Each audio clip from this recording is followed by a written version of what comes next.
This bill will amend the CPF Act in 3 areas. First, it will allow more CPF members to make CPF transfers to their parents and grandparents. Second, it will update the payout benchmark for retirement sum exemption. Third, it will clarify and streamline the administration of some parts of the CPF Act. To encourage families to support one another in their retirement years, CPF members who have met their own retirement needs can transfer their CPF savings to their spouses, parents, grandparents, parents-in-law, grandparents-in-law, or siblings. The First Amendment will allow more members to make CPF transfers to their parents and grandparents. With your permission, Mr. Speaker, may I ask the clerks to distribute a table on CPF transfers to members of this House? Please do. Mr. Speaker, let me just briefly orientate members to this table. It describes how much CPF transfers givers can make through the CPF retirement sum topping up scheme. So if you look at the different rows, one row is for the amounts that can be given to the spouse. The second row has got to do with how much transfers can be given to the parents and grandparents. And then the third row has got to do with transfers to parents-in-law, grandparents-in-law, and siblings. For the purpose of our amendment bill today, we are only looking at those transfers to parents and grandparents. So members should be looking at the middle row, and we describe what the current practice is and what the new practice will be for both members that are aged below 55 as well as members that are aged 55 and above. Currently, when a CPF member below the age of 55 has sufficient savings in his ordinary and special accounts, OASA, to meet the prevailing full retirement sum, or FRS, he can transfer part of his ordinary account savings to his parents and grandparents.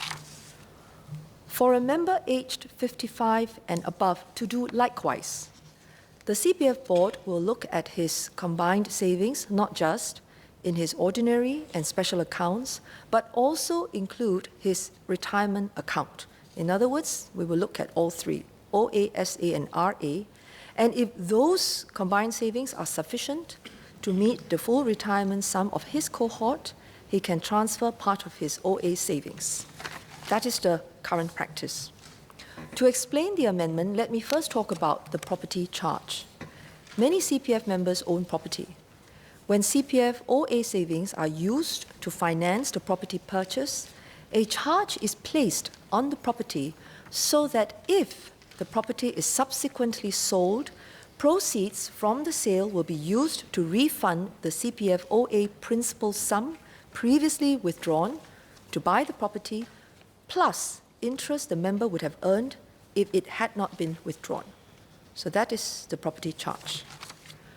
The property charge, therefore, helps to secure the CPF member's savings. However, a member's property charge is not currently taken into consideration when he applies to transfer part of his CPF savings to his loved ones. With this amendment, the property charge will be considered together with other CPF savings when assessing whether a member is eligible to make transfers to his parents and grandparents. A member below the age of 55 will be able to transfer part of his OA savings above the basic retirement sum to his parents and grandparents if he has sufficient OA and SA savings to meet the prevailing basic retirement sum, which together with the property charge is sufficient to meet the prevailing full retirement sum. For a member aged 55 and above to do likewise, the CPF board will look not just at his OA and SA, but include the RA as well. If he has sufficient savings to meet his cohort basic retirement sum, which together with his property charge is sufficient to meet his cohort full retirement sum, he can transfer part of his OA, SA, and RA savings above the basic retirement sum to his parents and grandparents. It's quite a lot to remember. That's why give you this chart so you can refer to it. But the upshot is this. Whatever their ages, the members would have been required to set aside the basic retirement sum in CPF savings before they can make transfers to parents and grandparents. This ensures that these members have enough for their own basic retirement needs and have also added security through the property charges.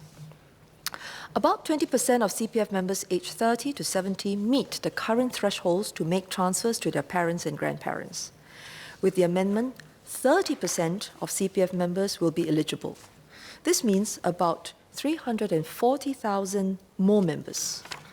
This amendment will give members more options to strengthen their parents' and grandparents' retirement adequacy. In particular, it will help members who want to increase their parents' or grandparents' retirement savings, but may not be able to do so through cash top-ups. The second amendment updates the payout benchmark for retirement sum exemption.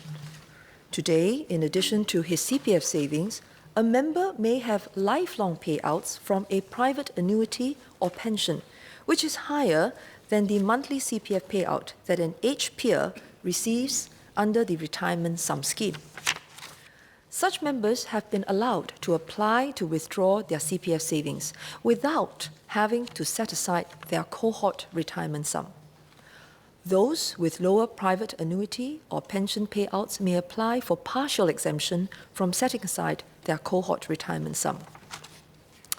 As CPF Life has replaced the retirement sum scheme as the default retirement payout scheme for members entering retirement, it is timely to update the benchmark used for retirement sum exemptions. Instead of the retirement sum scheme payout, we will now use the monthly CPF Life payout that a member who has met the cohort full retirement sum is expected to receive. Annually, for the past few years, about 200 members have successfully applied for full or partial exemption. The effect of this amendment is that more members will qualify for full exemption. The third and last set of amendments provide greater clarity and efficiency in the administration of some parts of the CPF Act. I will provide one example. Today, the top-up limit for transfers from the OA to the member's own special account is prescribed in the CPF Act. However, all the other top-up limits, such as for CPF transfers to spouses, are prescribed in the regulations instead of the main Act. The amendment will simplify the CPF Act such that all computational details for limits on voluntary top-ups to various CPF accounts will be specified in the CPF regulations. There is no change to the top-up limits, only where they are specified. In conclusion, Mr. Speaker, this bill provides greater flexibility for CPF members as well as simplifies and clarifies the administration of the CPF Act. Mr. Speaker, I beg to move.